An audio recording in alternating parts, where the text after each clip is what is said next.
Bonjour, bienvenue dans ce cours que j'ai intitulé Parcours de l'électricité.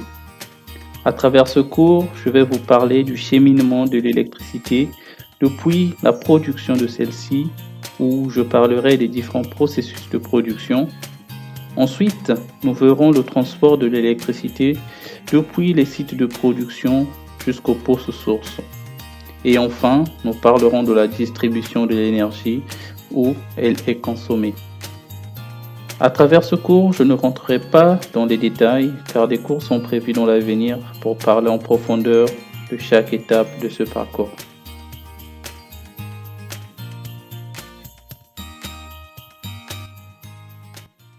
Pour produire de l'électricité, il existe principalement deux moyens.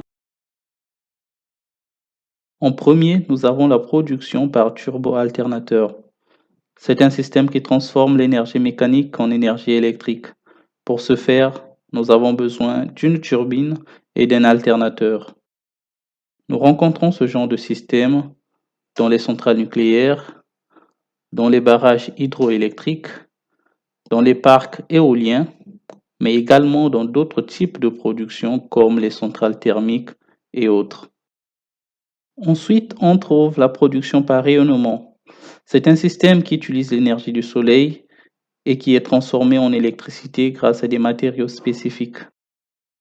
C'est ce qu'on trouve dans le photovoltaïque.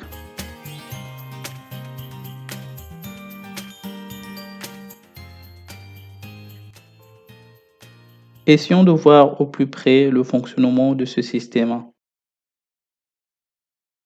Parlons d'abord du moteur électrique. C'est une machine que l'on rencontre presque partout pour faire tourner des systèmes comme la machine à laver, les ventilateurs ou dans l'industrie avec les pompes longues. Pour faire fonctionner le moteur, on a besoin de le raccorder sur un départ électrique. Ensuite, lorsqu'on appuie sur l'interrupteur, le moteur commence à tourner. Et si on accouple sur son arbre un autre système, il permettra d'entraîner ce dernier.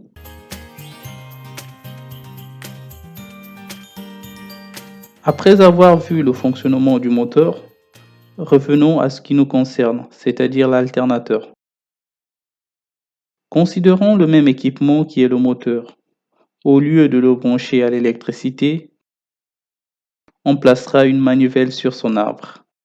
Si l'on faisait tourner la manivelle à une certaine vitesse, le moteur permettra de produire l'électricité. C'est ce qu'on appelle alternateur.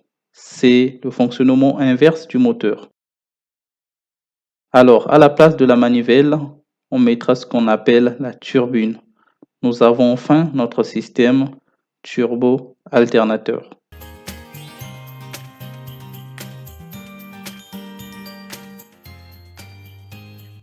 Les différents types de production par turbo-alternateur vont se différencier les uns des autres par la manière que la turbine est entraînée. Dans ce cours, je vais prendre 3 cas de production par turbo-alternateur. Dans les centrales nucléaires, la vapeur issue du réacteur, suite à un processus atomique que je ne décrirai pas bien évidemment dans ce cours, va entraîner la turbine en mouvement de rotation, qui à son tour va faire tourner l'arbre de l'alternateur pour permettre la production de l'électricité. Dans le cas des barrages hydroélectriques, c'est l'eau captée au niveau du barrage qui est conduite dans des canalisations pour créer une chute, puis ensuite entraîne la turbine et à son tour va entraîner l'arbre de l'alternateur. Dans le cas des éoliens, c'est la force du vent qui entraîne en mouvement de rotation les pales d'éoliennes. Ces pales étant couplées avec l'arbre de l'alternateur, alors la rotation des pales entraînera la rotation de l'arbre de l'alternateur et permet donc de produire de l'électricité.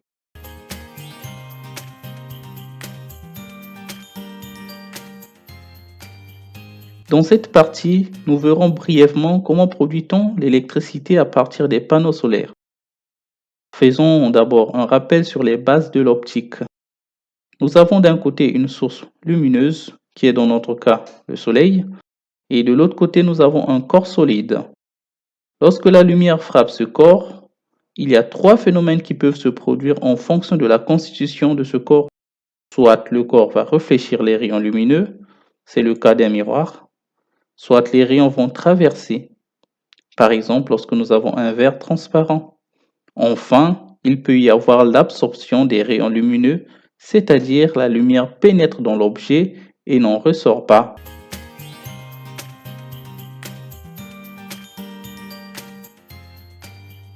Intéressons-nous au cas d'absorption. Lorsqu'un corps absorbe les rayons lumineux, naturellement, les molécules de ce corps se mettent en mouvement et a pour conséquence de faire chauffer le corps. Pour que ce phénomène se traduise en production d'électricité, il faut choisir des matières ayant des caractéristiques bien spécifiques pour mieux capter la lumière sans trop les réfléchir ni les transmettre, mais plutôt capables d'absorber le plus de rayons possible.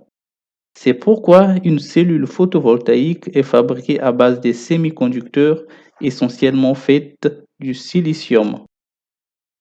Voyons voir ce qui se passe. Lorsque la lumière frappe la surface du matériau, les électrons du silicium se mettent en agitation. Pour créer un champ électrique, il faut les canaliser puis les attirer vers l'extérieur du matériau. Pour expliquer simplement ce phénomène, on sépare le matériau à base du silicium par un pont de jonction. Et d'un côté, le silicium est dopé au phosphore pour orienter les électrons chargés négativement vers l'électrode négative.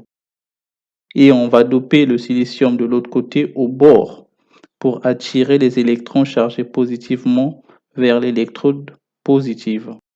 Et si on construit maintenant un circuit électrique pour capter le champ électrique et l'on raccorde ensemble, alors on peut voir le courant qui est produit.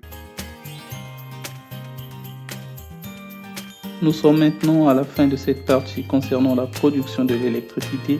Je vous retrouve très prochainement sur la partie concernant le transport et la distribution. Merci de l'avoir suivi et à très bientôt.